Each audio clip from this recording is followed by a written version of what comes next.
Welcome, guys, to another episode of Drones Down Under podcast. Danny, Ty, welcome. Howdy. Howdy. How are we? Okay. Good, we're good. We're all good, exciting. We're here to talk. Very excited. Hang on, if this thing doesn't stop blaring over me. DJI Mini 3 rumors. So lots of stuff come out last night, and we thought we'll summarize it for everyone's benefit. So let me share my screen, get straight into it.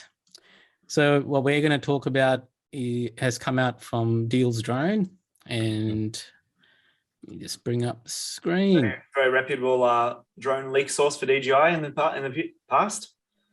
Good point.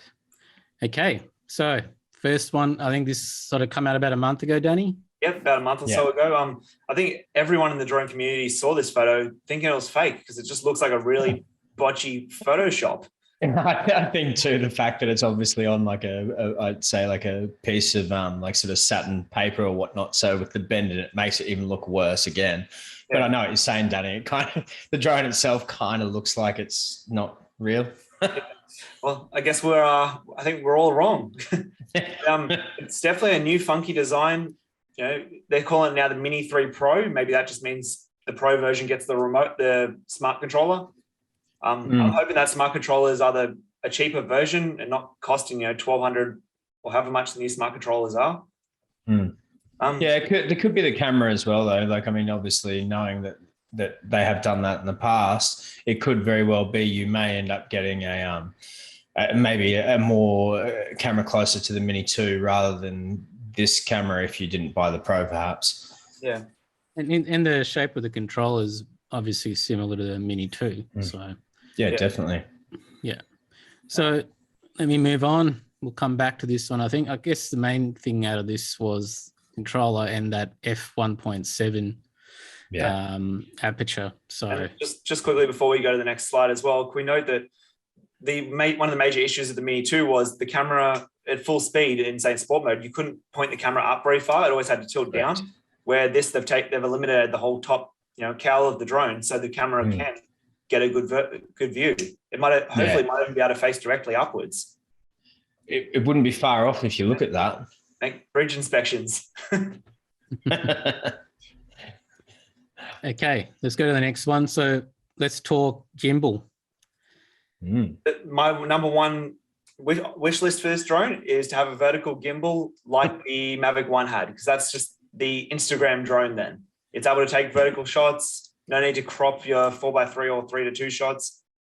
That's going to be a key tool for multimedia, isn't it, Danny? Exactly. So it looks like a 3-axis gimbal. So it looks like your wishes are granted according to this image. I really hope so. Who do you know in DJI, Danny? We have our sources. No, but it looks like it's a fair big improvement though with the sensors and stuff as well. Yeah. So what info we got, lads? On the gimbal? Yep. So far we've got a gimbal that can be hopefully tilted upwards. Yeah. The camera is looking like a 1.7 aperture, which is going to be awesome for low light if the sensor can keep up. Hopefully a vertical mode for the gimbal.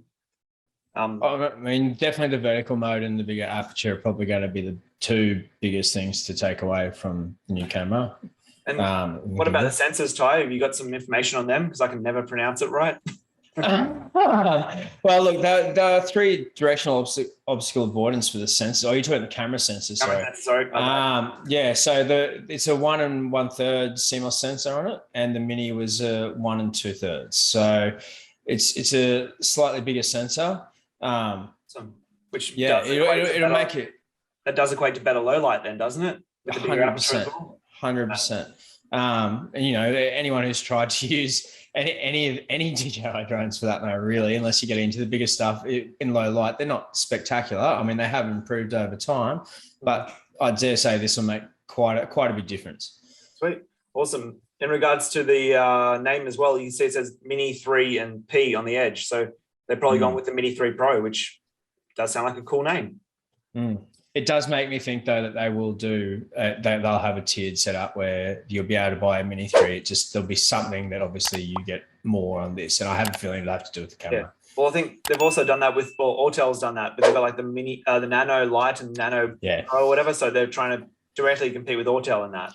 Which also makes me think the price tag for the Mini 3 Pro may not be the the fantastical garage price of the Mini 2. It's What are we thinking for price before we go to the next slide?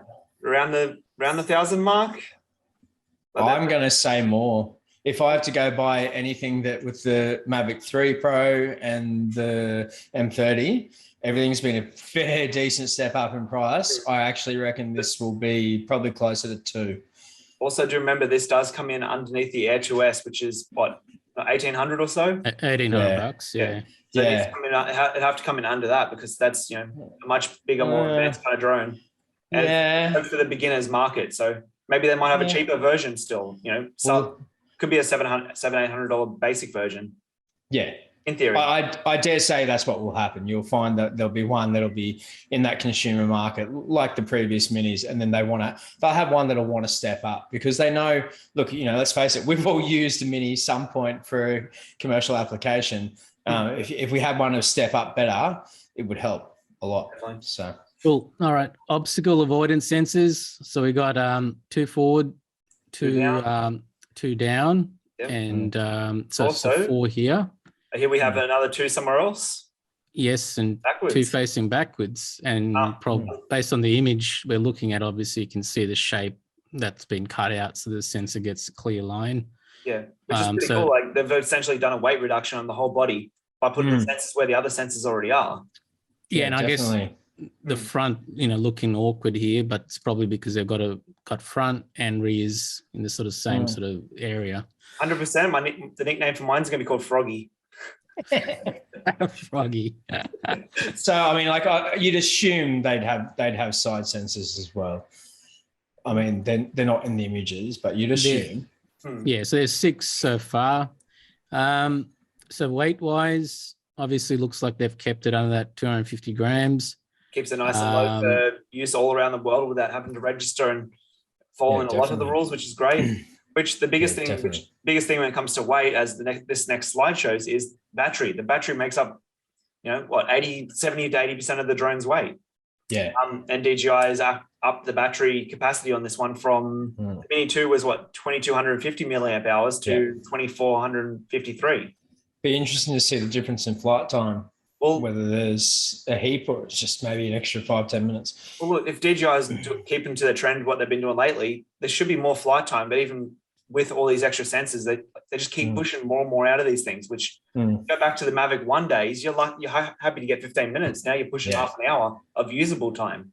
Yeah, I'd be thinking they'd probably pull a half to 40 minutes out of them. That's nuts. Cool. So, release dates. What are we thinking?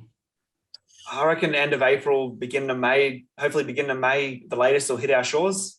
That's my hopes. It wouldn't surprise me. Good for Australia. It's towards the end of the financial year, so there's a great tax write-off for everyone out there. Oh yeah, use drones for work, guys. Claim this shit. It's not a toy. It's professional. It's a work tool. Exactly. A work tool. That's exactly right. And final one, I guess nothing like a video to just prove everything we've talked about. So I'm just going to... For all our listeners as well, it's only a 4-second video of someone holding the drone in their hand. Nothing out of the ordinary. But it's good to see it's a real thing. This was obviously the video that started the leak altogether, I'd say. Yeah. Yeah, from Deal's drone there. So it was on their Twitter feed. And looks pretty real there. So looks a very similar sort of style build in the body too to the Mavic 3. Just obviously a little bit crazier with the eyes on the front. That's probably about the major difference. Take note, when a few weeks ago, me and Sean had the opportunity to check out the M30. It's the same folding mechanism as it doesn't the legs in that that aren't folding out like down and upwards and diagonally. They're just folding straight out. Yeah. But they've adapted this new lock-in version instead of flicking them, around themselves. But yeah, I'm hopeful. I'm looking forward to a nice new little drone right in time for tax time, as you said, Ty.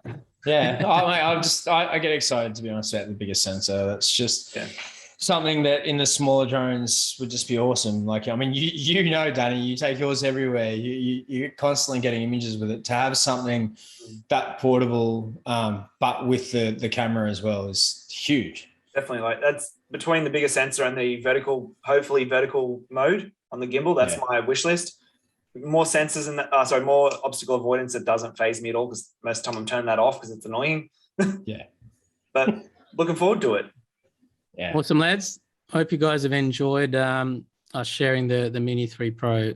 We'll also leaks. post the links to all these leaks on the YouTube channel as well in the description. So hit them up if you want to check out the leaks yourself. And by we, I mean Sean's going to do it. Awesome. Until the next one. Peace out. Cheers, guys. Have a good night.